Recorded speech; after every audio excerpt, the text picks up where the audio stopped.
नीलातुङ्गस्तनगिरितटी सुप्तमुद्बोध्य कृष्णम् पारार्थ्यं स्वं श्रुतिशतशिरसिद्धमध्यापयन्ति सोच्छिष्टायां सजनिगलितं या बलात्कृत्य भुङ्क्ते गोदा तस्यै नम इदमिदं भूय एवास्तु भूयः। ప్రియ భగవద్బంధువులారా, ఈరోజు మన ధనుర్మాస వ్రతంలో 10వ రోజు. మన ఆండాళ్ 5వ గోపికని ఈవేళ లేపడానికి సంసిద్ధవుతోంది. లోపల ఉండేటటువంటి వాళ్ళు 10 గోపికలైతే ఇంతవరకు సగం మందిని లేపినట్టు అవుతుందన్నమాట. మన ఆండాళ్ ఆచరించే 30 దినాల వ్రతాల్లో 30 దినాల ఈ వ్రతంలో ఇంతవరకు 10 దినాలంటే ఒక 3 వంతుల్లో 1 వంతు వ్రతం ఇప్పుడు మనకి పూర్తి అవుతున్నట్టే లెక్క. ఈ లోపల ఉండేటటువంటి గోపబాలిక చాలా గొప్ప గోపబాలిక. ఇంతవరకు ఉండేటువంటి వాళ్ళంతా కూడా శ్రీకృష్ణుడి కోసం ఏదో నోము తమునుయ్యాలి అని అనుకుంటుంటే, ఈనాటి గోపబాలిక కోసం శ్రీకృష్ణుడే స్వయంగా నోము నోచేటంత గొప్ప యోగ్యత కలిగినటువంటి ఆమె అన్నమాట.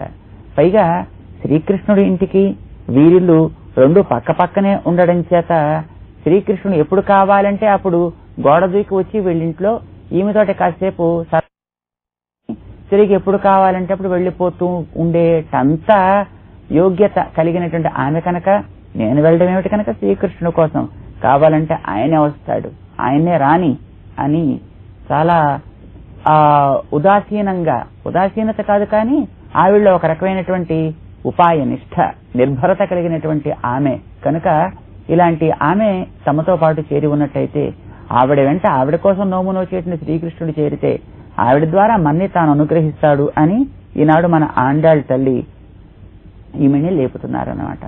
పరమాత్మే ఆనందాన్ని ఇస్తాడు అని మనకు ఉపనిషత్తు చెప్తుంది. ఏషేవానంద యాతి అంటున్నాను, ఇతడే ఆనందాన్ని ఇచ్చును అని కూడా మనకు ఉపనిషత్తు చెప్తోంది. ఆయన ఆనందాన్ని ఇస్తాను అని అంటే మనం ఆనందం కోసం ప్రయత్నం చేయడం ఏమిటి కనుక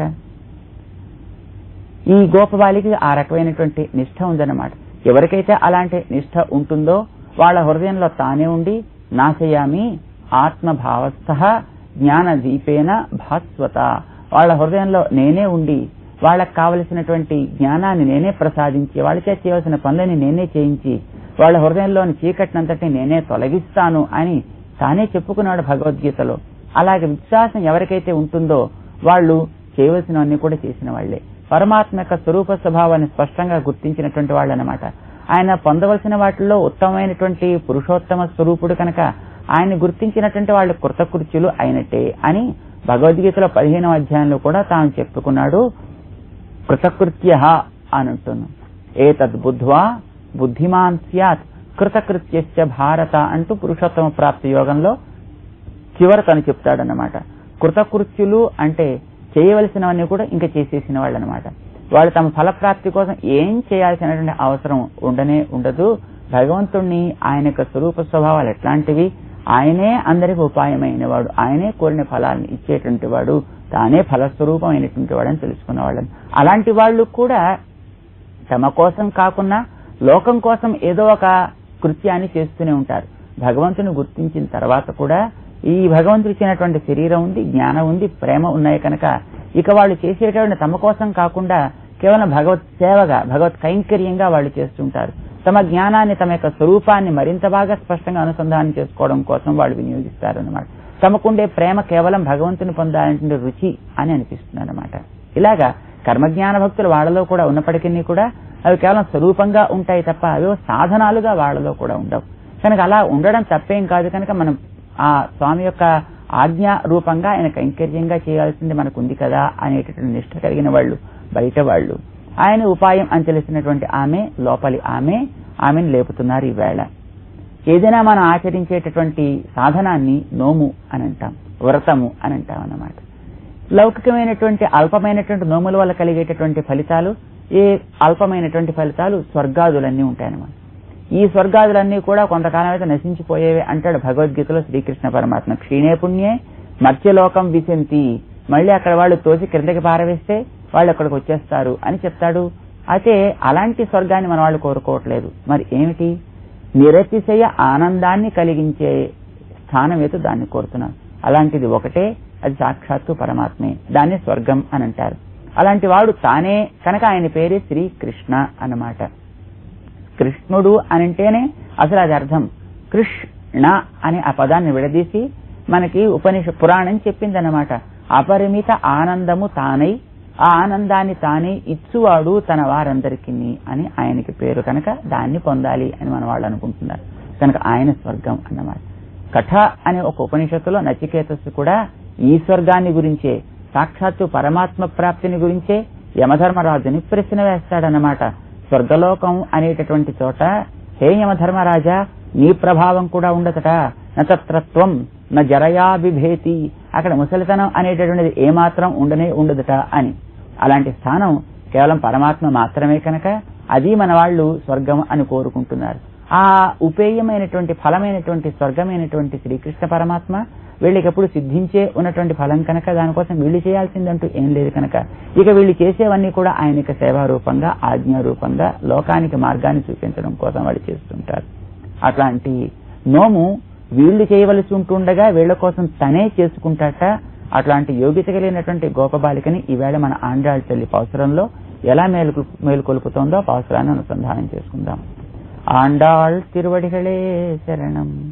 నోత్తు సువర్గం పుగుహిన్ర వమ్మనాయి மாத்தமுந்தாரோ வாசல் திறவாதார் நாத்தத்துழாய் முடிநாராயணன் நம்மாள் போத்த பரதரும் புண்ணியனால் பண்டொரு நாள் கூத்தத்தின் வாய் வீழ்ந்த கும்பகர்ணனும் தோத்தும் உனக்கே பெருந்துயில் தான் தந்தானோ ஆத்த அனந்தலுடையாய் அருங்கலமே சேத்தமாய் வந்து திற ஏலோரெம்பாவாய்.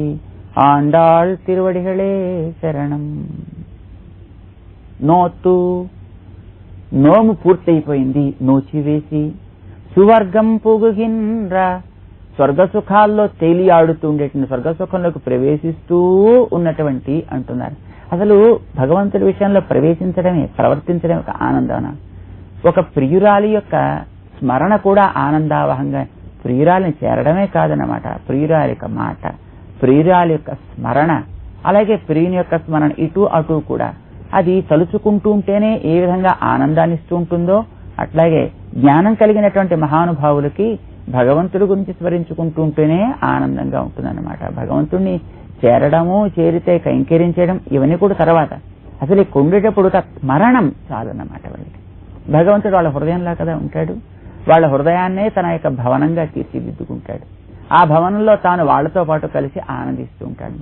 అంటే వారి యొక్క దేహాన్నే ఒక అద్భుతమైనటువంటి ఒక మందిరంగా చేసుకుని ఆ లోపల ఉండేటువంటి ప్రాజ్ఞేన ఆత్మన సంపరిష్వక్త అని ఉపనిషత్తు మనకి చెప్పినట్టుగా ఆ తన జ్ఞానం కలిగినటువంటి జీవుడితో తను ఎప్పుడు చేరుండి తన యొక్క సౌఖ్యాన్ని తాను అనుభవింపచేస్తూ వారి హృదయంలో నిరతిశయ ఆనందాన్ని పొందుతూ ఉంటాడు అని మనకు ఉపనిషత్తు చెప్తోంది. అలాగా ఉన్నాడు ఈవిడి హృదయంలో కనుక అట్లాంటి ఆవిడ యొక్క అనుగ్రహమే మనకి తరింపచేసేది అని మన ఆండాళ్ అలాంటి ఒక యోగిత కలిగినటువంటి గోపబాలికను లేపుతోంది. అమ్మా నువ్వెంత గొప్పదానివి. సువర్గం పుగుహిన్ర అమ్మనాయి, స్వర్గ సుఖాల్లో తేలియాడుతూ శ్రీకృష్ణ అనుభవంతో నిండి ఉండేటటువంటి హే గోపబాలిక, ఓ జ్ఞాని అని పిలుస్తోందన్నమాట. అమ్మనాయి, మాకందరకు నువ్వు స్వామినివి. శ్రీకృష్ణుడు మాకు స్వామి అయితే ఆయన కోరుకున్న నువ్వు మాకందరికీ కూడా స్వామిని, యజమానురాలివి అయ్యావు కదా. మాత్తముంతారో వాసల్ తిరవాదార్, మాత్తముంత ఒక మాటైనా మాట్లాడచ్చు కదమ్మా. నువ్వు తలుపు తీసినట్టయితే లోపల కృష్ణుడున్నాడు అని మాకు తెలిసిపోతే, అరే రే కృష్ణుడు నాతో ఉన్నాడని తెలిసిపోయిందరా, నేను రహస్యం బయటపడిపోతున్నాను, నువ్వు కాస్త సిగ్గుపడి భయపడిపోతూ ఉండొచ్చు. అంటే తలుపు తీయకపోయి ఉండొచ్చు. పోనీ తలుపు తీయద్దులే. నువ్వు తలుపు తీస్తే నీకుండే శ్రీకృష్ణ అనుభవం ఆటంకం కలుగుతుందేమో అని నువ్వు లోపల ఉంచేసుకున్నావు. కృష్ణుడు ఉంచుకో, పర్వాలేదు. కానీ మాకు శ్రీకృష్ణుడి కంటే కూడా శ్రీకృష్ణ ప్రేమికురాలైనటువంటి నీవంటే కదా మాకు ప్రధానం. ఆ నీవు ఒక్క మాట మాట్లాడచ్చు కదా లోపల నుంచి. మాకందరికీ మొట్టమొదటి నీ మాట ప్రధానం. నువ్వు వస్తున్నానరా లోపల నుంచి ఒక మాట అను చాలు. జిజ్ఞాసు అయినటువంటి ఒక మానవుడికి జ్ఞానం కలిగినటువంటి ఒక పెద్దల యొక్క ఉపదేశం, వారి యొక్క మాట మొట్టమొదటి వీడికి సత్తాన్ని నిలుపుతుంది అనమాట. పెద్దల యొక్క మాటల్ని వింటే జీవుడి యొక్క స్వరూపం నిలుస్తుంది ముందర. దాని తర్వాత వీడిలో ఉండే క్రమంగా అహంకారాలు తగ్గుతాయి. వారి యొక్క స్వరూపాన్ని సేవించడం చేత వీడిలో ఒక రకమైన అణుకువ ఏర్పడుతుంది. అది ఆనందానికి దారితీస్తుంది. కనుక అమ్మా, మాకు అవన్నీ తర్వాత లభింపచేసి నీ యొక్క స్వరూపాన్ని లభింపచేయకపోతే మానే. నీ యొక్క మాటనైనా మాట్లాడవచ్చు కదా, తలుపు తీయడానికి అడ్డేమిటి కనుక?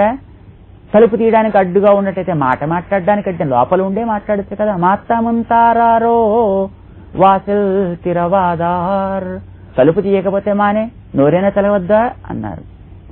కృష్ణుడు లోపల లేడర్రా అని ఆవిడ అనుకుంటోంది అని మన వాళ్ళు అంటున్నారు, సమాధానం చెప్తున్నారు దానికి. అమ్మా, లోపల కృష్ణుడు ఉన్నాడని మాకు తెలుసు.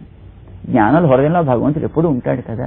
నా తత్తుడాయిముడి నారాయణన్, భగవంతుడు ఎక్కడుంటే ఆయన దగ్గర తులసి మాల కూడా ఉంటుంది, అది గొప్పగా పరిమళిస్తూ ఉంటుంది. తులసి ఆయనకి మాత్రమే చిన్న అసాధారణమైనటువంటి పరిమళం కలిగినటువంటి పరిమళం చిమ్మేటటువంటి ఒక మాలిక కదా ఆయన ధరించి ఉండేది. అది తెలుస్తోంది, పరిమళం అంతటా వ్యాపిస్తోంది. తలుపులు మూసుకున్నావు కానీ పరిమళాన్ని అడ్డలేవు కదా, తెలుస్తోంది మాకు. నిజమేనర్రా, కానే కాదు, తలుపులు కూడా చూడండి ఎంత గట్టిగా వేస్తున్నాయో అంది మన లోపల ఉంటుంది గొప్ప బాలిక. అమ్మా, తలుపులు భగవంతుడికి అడ్డుటమ్మా. ఆయన నారాయణన్, ఆయన నారములన్నిటికీ అయనమైనటువంటి వాడు, అంటే లోపల బయట కూడా ఉండేవాడు. తలుపులు ఆయన ఏం చేసి అన్నిటికీ కూడా లోపల ప్రవేశించి ఉండేవాడు తాను కదా, అంచేత నీలో కూడా తానున్నాడు అని మాకు తెలుసును.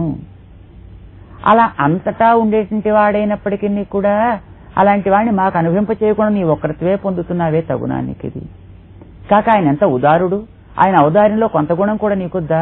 నమ్మాళ్ పోత పరైతరుం, నమ్మాళ్ మనలాంటి స్వార్థము లేనటువంటి వారి చేత కేవలం ఆయనే ఉపాయము ఆయనే ఫలము అని విశ్వాసం కలిగినటువంటి మన చేత అయినప్పటికీ కూడా ఉండలేక ఆయన కోసం ఏదో చేయాలనే తపన చేత ఆయన ప్రీతి తోస్తుంటే చేసేటటువంటి మన చేత పోత స్తుతిస్తే ఒక్కరం కాదు మన అందరి చేత ఏ నియమాలు అక్కర్లేదు ఆయన స్తుతించడానికి, ఎవరైనప్పటికీ స్తుతించవచ్చు కదా. అలాంటి వారి చేత పోత ఒకసారి స్తుతిస్తే చాలమ్మా. కేవలం ఆయన ఇతరమైన ఏవి మన నుంచి ఆశించేవాడు కాదు. అది మాత్రం మనం ఎందుకు చేయాలి, ఆయనకి తెలియదా మనకి ఇవ్వాలని? అంటే తెలుసును, కానీ జ్ఞానం ఒకటి ఉంది కదా, అది ఏదో ఒక పని చేయించాలి కదా. ఆయనే స్వయంగా అనుగ్రహిస్తానని వస్తే ఏమో వద్దు అని మనం ఆటంకపరచటం లేదు అని తెలపడానికైనా మనలో ఉండే ఆర్తిని ఆవిష్కరించాలి. ఇలాగా పోత స్తుతిస్తే అంతకంటే ఎక్కువ శ్రమింపడాలి కనుక పరేదరుం కోరినటువంటి ప్రతి పురుషార్థాన్ని నిరసి ఆనందం అనే పురుషార్థాన్ని కూడా తరుం ఇచ్చేటటువంటి పరమ ధార్మికుడు ఆయన. పుణ్యన్, అసలు పుణ్యాలకి పుణ్యం ఆయనే. ఆయనకి ఆ మాత్రం ధర్మం తెలుసును, ఆయన ఉపాసించిన నీకు మమ్మల్ని అనుగ్రహించాలనే ధర్మం తెలియదమ్మా. పుణ్యన్ ఆయన పండరునాళ్ ఏమైందో తెలుసును, అలాంటి ధార్మికుడే పరమాత్మ ఈ లోకంలో రామచంద్రుడే అవతరించాడు. అయినప్పటికీ ఏం చేస్తాం, తన యొక్క దురదృష్టం చేత ఆయన అందరికీ సమానమైనటువంటి యోగ్యతను అందించేవాడైనా కొందరు దాన్ని సక్రమంగా ఉపయోగించుకోలేరు. నలుగురు కోసం త్రవ్వి పెట్టినటువంటి ఒక చెరువుని కొందరు దూకి ప్రాణం తీసుకున్నట్టే, అందరి కోసం కాంతి కోసం ఇచ్చినటువంటి ఒక దీపాన్ని మిడతల్లాంటివి ఆర్పాలని పోయి తమ ప్రాణమే తీసుకున్నట్టే, అందరికీ ఉపకారం చేసే భగవంతుని కూడా అందరికీ అందించకుండా దాన్ని ఏదో చేద్దామని ప్రయత్నించి తమ ప్రాణం తీసుకునేవాడు కూడా కొందరు ఉంటారు తల్లి. అందరి వాడైన నారాయణ నువ్వు కేవలం నీ ఒక్కరికే అనుభవింపచేస్తున్నావు, మా నుంచి విడదీస్తున్నావు. అట్లాగా ఏమైందో తెలుసునా, ఒకనాడు ఒక కథ చెప్తున్నారు మన వాళ్ళంతా. ఏమిటది? కూత్తత్తిన్ వాయువీడింద కుంభకర్ణనం. ఒకనాడు అలాంటి పరమాత్మ అందరికి ఉపకారకుడైనప్పటికీ కూడా ఆయనకి ఏదో చేద్దాము అని ఆయన యొక్క బాణముల చేత దెబ్బతిని ప్రాణం కోల్పోయాడు కుంభకర్ణుడు అనేటటువంటి ఒక మహానుభావుడు. దోషం చేసేటటువంటి రావణాసురుడికి తను కొమ్ము కాయబోయి తనే ప్రాణాన్ని తీసుకున్నాడు ఆయన. ఇది ఆయన చేసినటువంటి పాప. ధార్మికుడి వల్ల రక్షణ పొందాడు విభీషణుడు, కానీ అదే ధార్మికుడి వల్ల మరణాన్ని పొందాడు కుంభకర్ణుడు, పాపం తెలివి తప్పడం చేత. అలాంటి కుంభకర్ణుడు తను చనిపోతూ బహుశా ఒక గొప్ప ఉపకారం నీకు చేసి వెళ్లిపోయాడు తల్లి అంటున్నారు మన వాళ్ళు, ఆక్షేపిస్తున్నారు అనమాట. అలా కూత్తత్తిన్ వాయువీడిందా, మృత్యువు నోట దూరినటువంటి కుంభకర్ణను, ఆ కుంభకర్ణుడు కూడా తోత్తుం ఉనకే పెరుంతుయిల్ తాంతందాను, ఓడిపోయి నీకే తనకుండే గొప్ప నిద్రని ఇచ్చేసి వెళ్లిపోయాడా అంటున్నారు మన వాళ్ళు. ఎందుకోసం అంటేట బహుశా ఇలా జరిగి ఉంటుంది. నువ్వు కుంభకర్ణుడు నిద్రలో పోటీ పడి ఉంటారు. గతంలో ఒక నియమం ఉండేది, ఎవరైనా పోటీ కనుక పెట్టుకున్నట్టయితే ఓడిపోయిన వాడు గెలిచిన వాడికి తన యొక్క సొత్తంతటిని కూడా ధారపోసేయాలి, తను వాడికి ఊడిగం చేస్తూ ఉండాలి. ఆ వేళ కుంభకర్ణుడు నువ్వు నిద్రలో పోటీ పడి ఉంటారు. ఆ కుంభకర్ణుడు 6 నెలలకు ఒకసారి లేచేవట, శుభ్రంగా తినివేసేవట, మళ్ళీ పడుకునేవట, మళ్ళీ 6 నెలలకే లేచేవట. 6 నెలలకైనా ఒకనాడు లేవడం అనేటటువంటిది ఆయనకుంది. అసలు నీకు లేవడం అనేదే తెలియదులో ఉంది బొత్తిగా. ఎప్పుడు మహా పెద్ద నిద్ర నువ్వు ఉన్నట్టున్నావు. నీ అసలే ముద్దు నిద్ర, పెద్ద నిద్ర. ఆయనది ఒక ముద్దు నిద్ర. ఓడిపోయి ఆయన కూడా తన నిద్ర నీకు ఇవ్వడం చేతి ఇది మరీ పెద్ద నిద్ర అయిపోయింది తల్లి. ఆ పెరుంతుయేల్ తాంతందానో అంటున్నారు. కుంభకర్ణుడితోటి పోల్చి చెప్తున్నారు ఈ గోప బాలికను. కొంచెం వీడికి మనసులో కష్టం కలిగిందనమాట. అరే రే నన్ను ఇలా అంటున్నారే అని పాపం ఆవిడ కొంచెం సిగ్గుపడి గబగబా ఒక్కసారి లేచి రావడానికి ముందుగా కొంచెం మంచం మించే లేచి అలా కాస్త తన ఒళ్ళుని విరుచుకుంటూ కృష్ణ కృష్ణ అని ఉంటుంది. మెలకు రాగానే ఒకసారి మంచం మీద ఏటోటుగా ఒళ్ళు విరుచుకుంటారు కదా, అట్లాగా మన వాళ్ళు తలుపు సందులోంచి లోపల ఏం జరుగుతుందో అని చూస్తున్నారు. ఆవిడ ఒకసారి ఆ ఒళ్ళు విరుచుకుంటుంటే ఉండేటువంటి సౌందర్యాన్ని మన వాళ్ళు చూశారు. ఆత్త ఆనందలుడయాయి, తెగ బద్ధకం కలిగినటువంటి దానా. కానీ అరుంకలమే, అది మామూలు బద్ధకం కాదు కదా, శ్రీకృష్ణ దివ్య అనుభవం చేత కలిగినటువంటి ఒక కదలిక. అది చూస్తే వారికి ఎంతో ఆనందం. అరుంకలమే, అద్భుతమైనటువంటి ఒక ఆభరణమా, మా గోష్ఠికంతటికి నువ్వు ఒక నాయిక మణి లాంటి దానివి. నువ్వు కనుక ఉన్నట్టయితే మా గోష్ఠి అంతా మొత్తం అలంకారం కలిగినది అవుతుంది కనుక నువ్వు రావాలి. అంటే వచ్చేస్తున్నాను రా, అంత కంగారు పడిపోతారేమిటి అంటూ ఆవిడ తన వేడ నుంచి గబగబా దిగి రావడం ప్రారంభిస్తే మనం ఆగాగు అరుంకలమే తేతమాయ్ వందు స్థిర. అలా లోపల ఉన్నదాని ఉన్నట్టుగా వచ్చేకమ్మా, నీ లోపల కృష్ణుడు ఉన్నాడు. ఆ లోపల ఉండేటువంటి శ్రీకృష్ణ అనుభవిస్తూ అలాంటి బయటకు వచ్చేవాళ్ళు కాస్త క్రమంగా మెల్లమెల్లగా రావాలన్నమాట. కాక లోపల ఈవిడ అనుభవ దశలో నిద్ర దశలో ఉంది కనుక బయట 10 మంది సభలో ఉన్నారమ్మా, నువ్వు అలా వచ్చినట్టయితే ప్రమాదం. నీ ఒక్కసారి లోపల సర్దుకుని వచ్చి సభలో చూపించుకోవడానికి వీలుగా నిన్ను మాకందరికీ కూడా దర్శింపచేయి అని ప్రార్థన చేస్తూ కుంభకర్ణుడి యొక్క పోలిక ఈ లోపల గోప బాలికకి మన ఆండాళ్ళ తల్లి చెప్పింది. కుంభకరణం అని ద్రావిడంలో అంటారన్నమాట. కుంభము అంటే ఒక కుండ, దాని కరణము అంటే తన ఉత్పత్తికి స్థానంగా కలిగినటువంటి వాడు అంటూ మన ఆండాళ్ ఇందులో రహస్యంగా ఒక విషయాన్ని చెప్తోంది. అదేమిటంటే కుంభంలో సంభవించినటువంటి వాడు అగస్త్యుడు అని ఒక మహాముని. ఆ మహామునికి ఉండే అంత గొప్ప జ్ఞానం కలిగినటువంటి దానవు నువ్వు అని సూచిస్తోందన్నమాట. ఆయనకుండే గొప్పతనం 3 రకాలుగా ఉంది. ఒకటేంటంటే వింధ్య పర్వతాన్ని తను ఉంచిన వాడట, ఇది మొదటి గొప్పతనం. రెండవది ఆయన సముద్రాన్నంతటినీ కూడా ఒక్కసారి అచ్యుతాయ నమః అనగానే మొత్తం అంతా అయిపోయింది. మూడవ గొప్పతనం వాతాపి ఇల్వలుడు అనేటటువంటి రాక్షసుల్ని సంహరించినవాడు. ఈ మూడిటి ద్వారా 3 గొప్పతనాలు ప్రకాశింపచేసుకున్నాడు.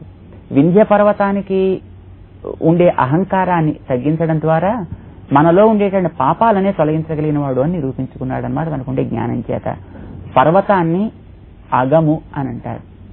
మనలో ఎన్నో రకాలైన పాపాలని కూడా కొండల్లో పెరిగి ఉంటాయి. వాటన్నిటిని కూడా ఉంచడానికి యోగ్యమైనటువంటి గొప్ప జ్ఞానం కలిగినటువంటి వాడు మహానుభావుడు అగస్త్యుడు అనేటువంటి మహాముని కనుక ఆయన అగస్త్య అయ్యాడనమాట. రెండవది సముద్రం గొప్ప జ్ఞానం, దాని అంతటినీ కూడా తన ఆపోషణం పట్టినవంటే జ్ఞాన సాగరుడు ఆయన. మూడవది వాతాపి అనేటటువంటి ఇల్వలుడు అనేటువంటి 2 రాక్షసులు ఉండేవారు. దాంట్లో ఇల్వలుడు అనేటటువంటి ఒక రాక్షసుడు వాతాపిని మేకగా మార్చి బ్రాహ్మణులందరినీ కూడా పిలిచి వాళ్ళకి దీన్ని వండి పెట్టేవాట. ఆ మేకని కోసి వాడికి ఒక యోగ్యత, వాడి పేరు పెట్టి పిలిస్తే తిరిగి తాను చేరి వాడి లోపల నుంచి బయటకు వచ్చేస్తే వాడు చనిపోతూ ఉండేవాడు, వాళ్ళని తినేస్తూ ఉండేవారు. అంటే అంతకుముందు బహుశా మనుషులంతా కూడా ఈ మాంసాదులు తింటూ ఉండేవారు. ఈ రకంగా చాలా మంది ఋషుల్ని తినివేయడం చేత ఏం చేయాలో తెలియక వాళ్ళంతా అగస్త్యుడిని ప్రార్థన చేస్తే దానికోసం ఆయన వచ్చి వాళ్ళకి పిలిస్తే తను కూడా వారింటికి భోజనానికి వెళ్లి ఆ వాతాపిని తను వేకగా వండి పెడితే తాను తినివేసిన తర్వాత జీర్ణం వాతాపి జీర్ణం అని అనేశాడు. ఆ వాతాపి చనిపోయాడు తన తపశక్తి చేత. ఇల్వలుడు తర్వాత పిలిస్తే మరి వాతాపి రాలేదు. అప్పుడు ఇల్వలుడిని కూడా తనకి తపశక్తిగా సంహరించి అక్కడ ఉండేటువంటి జ్ఞానులందరికీ కూడా ఋషులందరికీ కూడా రాక్షస బాధ లేకుండా చేసేట అగస్త్య మహాముని. అప్పటి నుంచి దక్షిణ దేశంలోనే తాను ఉన్నాడు అని అంటారు. ఆ వేళ నుంచి ఆయన ఒక నియమాన్ని పెట్టాడు. జ్ఞానులైనటువంటి వాళ్ళెవరూ కూడా, బుద్ధిమంతులైన వాళ్ళెవరూ కూడా మాంసమును ఆహారంగా తినడం కానీ మద్యమును పానం చేయడం కానీ ఇవి 2 తగవు అని తాను ఒక శాస్త్రాన్ని ఏర్పాటు చేసి పెట్టాడన్నమాట. ఆ తర్వాత నుంచి అది ఏర్పడిందని మనకి రామాయణం తెలియజేస్తోంది. ఇట్లాంటి యోగ్యత కలిగిన వాడు ఆయన. అలాగే మనలో వాతాపి ఇలాగా రకరకాల కోరికలు పుట్టించి త్రిప్పి పారవేస్తుండేటువంటి రాక్షస ప్రవృత్తులు కొన్ని ఉంటాయి. వాటిని అణచగలిగినటువంటి జ్ఞాని అగస్త్య మహాముని. ఇలాగా పాప సంహారం చేస్తూ జ్ఞానానికి సాగరమై లోపల ఉండే దోషాలని అరికట్టగలిగినటువంటి శక్తి కలిగిన అగస్త్య మహాముని కూడా తనకు ఉండేటువంటి జ్ఞానాన్ని అమ్మా నీకు ఇచ్చాడా? అది మన ఆంధ్ర తల్లికి సంప్రాప్తించింది. ద్రావిడ భాషకి ప్రవర్తకుడు అగస్త్య మహాముని. ద్రవిడ భాషకు వ్యాకరణాన్ని రాసి ఇలక్కణం అనేటువంటి గ్రంథాన్ని ప్రసాదించినటువంటి మహర్షి అగస్త్య మహాముని. కనుక అగస్త్య మహాముని ప్రణీతమైన మన సంస్కృత భాష ఎట్లాగైతే దేవభాషో ఋషిప్రోక్తం కావడం చేత ద్రావిడ భాష కూడా అగస్త్యుడు అనేటువంటి ఋషిప్రోక్తం కావడం చేత కూడా దేవభాషే అండంలో ఏం సంశయం లేదు. ఆ భాషలో ఉండే సౌందర్యాన్ని అంతటిని కూడా ఆండాళ్ తల్లికి తాను ప్రసాదించి ఆవిడ ద్వారా మనకి తిరుపాయ ప్రబంధాన్ని అందివ్వడం చేత ఇది దేవభాష, సర్వ ఉపనిషత్ సారమైనటువంటిది, మన జ్ఞానప్రదాత అయినటువంటి భాష అన్నమాట. అమ్మా, ఈ లోపల ఉంటే గోపబాలిక నన్ను ఆండాళ్ తల్లి లేపుతూ అట్లాంటి యోగ్యత కలిగినటువంటి గోపబాలిక శ్రీకృష్ణ అనుగ్రహాన్ని ఆమెను కూడా ప్రసరింపచేసేట్టుగా లేచిరా అంటూ ఈనాటి 10వ పాటలో మన ఆండాళ్లు మేల్కొలిపింది. ఇకపై 6వ గోపబాలికను లేపడానికి ముందుకు నడుస్తోంది. ఆండాళ్ తిరువడిగళే శరణం.